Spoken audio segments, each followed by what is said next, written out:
Bro အနေနဲ့ဒီလိုမျိုး diamond 1000ကျော်နဲ့ skin တွေကိုပါ free လုပ်ခြင်းလား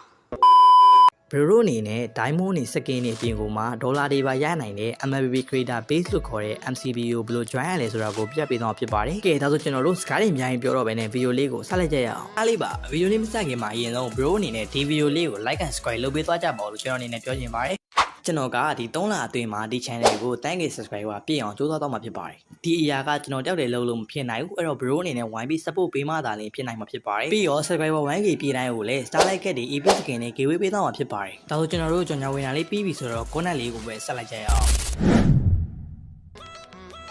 ကဲ MCB join မှုဆိုရင်ကျွန်တော်တို့အရင်တော့ TikTok ထဲဝင်လိုက် TikTok ထဲဝင်ပြီးသွားပြီဆိုတော့ကျွန်တော်တို့ဒီလိုမျိုးစာမျက်နှာရောက်သွားမယ်ကွာ။အဲ့ဒီနေရာ search bar ဆိုတဲ့နေရာကိုသွားလိုက်ကွာ။အဲ့နေရာမှာကျွန်တော်ရိုက်ရှာရမှာက MLBB CREATO creator BASE page လို့ရှာလိုက်ပါရှာလိုက်တာနဲ့ကျွန်တော်ဒီအပေါ်မှာဘားတန်းတစ်ခုတက်လာမယ်ကွာအဲ့ဘားတန်းကိုနှိပ်လိုက်နှိပ်ပြီးသွားပြီဆိုရင်ကျွန်တော်တို့ကဒီမှာ event နှစ်ခုတော့လောတယ် event နှစ်ခုပဲရှိတယ်ကွာဒီအပေါ်က event ကလည်းတစ်ခုအောက်က event တစ်ခုဒါပေမဲ့ဒီနေရာမှာနောက်ပိုင်းကျရင်ဒီ campaign တွေနေရာမှာ event တွေဒီ diamond event တွေအများကြီးလာတတ်ပါတယ်ကျွန်တော်အခုလောတယ်ကျွန်တော်ပြတဲ့အချိန်မှာအဲ့ဒါတွေမလာတာဖြစ်ပါတယ်လောတယ်တော့ကျွန်တော်ဒီအောက်မှာဒီ base skin ရောဒီဒေါ်လာ9100ကိုရတဲ့ event ကိုကျွန်တော် join ပြမှာဖြစ်ပါတယ်။ Okay အဲ့ဒါကိုနှိပ်လိုက်ပါ။အောက်ကဥစ္စာကိုနှိပ်လိုက်ဒီလား။အောက်ကဥစ္စာကိုကျွန်တော်အစမ်း join ပြမယ်။ပြီးတော့ကျွန်တော်ဒီလိုမျိုးနေရာမှာသူတို့ဒီမှာ rules တွေရေးထားတယ်ကွာ။ MLB နဲ့ပတ်သက်တာတွေတင်ရမယ်လို့ရေးထားတယ်ကွာ။အဲ့တော့ဒီနေရာမှာကျွန်တော်လုပ်ပေးရမှာဗာလဲဆိုတော့ဒီမှာ MLBB #MLBB #MLBB ပြီးတော့ #mobile legend ban ban #MLBB skin gift ဆိုတဲ့အဲ့ #4 ခုခံပြရဖြစ်ပါတယ်။အဲ့တော့ဒီအောက်မှာအမှန်ကြီးထည့်ဖို့တဲ့နေရာတစ်ခုရှိတယ်အဲ့ဒါလေးနှိပ်ပေးလိုက်။နှိပ်ပေးလိုက် post ဆိုတာလေးနှိပ်ပေးလိုက်ပါ။ကဲအဲ့တော့ကျွန်တော်တို့ profile မှာကျွန်တော်တင်ဖို့တော့ TikTok မှာတင်ဖို့အတွက် video ရွေးရမှာကွာအဲ့တော့ AI gallery တစ်ခုမှတစ်ခုရွေးပေးလိုက်ပါပြီးတော့ကျွန်တော်တို့တင်မဲ့ video တစ်ပုဒ်ကိုရွေးပေးလိုက်ပါကဲကျွန်တော်တင်မဲ့ video တစ်ပုဒ်ရွေးပေးလိုက်ပါပြီပြီးတော့ရင်တော့ next ဆိုတာနေပေးလိုက်ဒီမှာဆိုရင်ကျွန်တော်အရှိမပြောထားတဲ့ထည့်ပေးရမယ်ဆိုတဲ့ hashtag တွေက auto ထည့်ပေးတာဖြစ်နေပါတယ်အဲ့တော့ကျွန်တော်တို့လိုက်ပြီးတော့ထည့်ကြမလို့ပါဘူးဒီလို auto page ချပေးကြတော့ကောင်းပါတယ်အဲ့ဒီနောက်မှာကိုထည့်နေတဲ့ hashtag ထည့်လိုက်ကွာတည်တာF5 video ဘာလို့ထည့်လိုက်ပေါ့ကွာပိုင်ပြီးထည့်လိုက်โอเคအရှင်းမှာတော့ဒီကိုပြောတဲ့အကြောင်းအရာပေါ့တည်မှာကျွန်တော်ကဒီ MLB about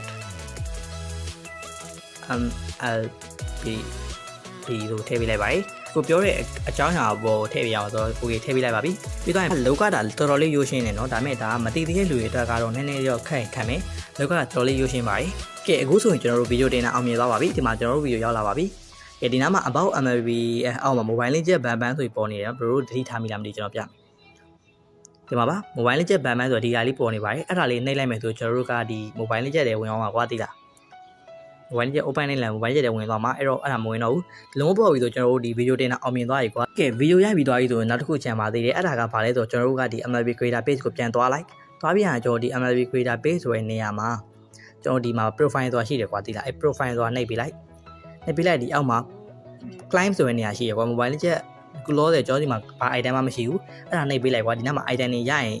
ပြရတယ်ကွာသိလားအဲ့တော့ကျွန်တော်တို့ကဘာလုပ်ပေးရမှာလဲဆိုတော့ link account လိပ်ပေးရမှာကွာကျွန်တော်ဒီမှာ game ID နဲ့ server ID ကိုထည့်ပေးရမှာဖြစ်ပါတယ်ကျွန်တော်ရဲ့ game ID ရှိ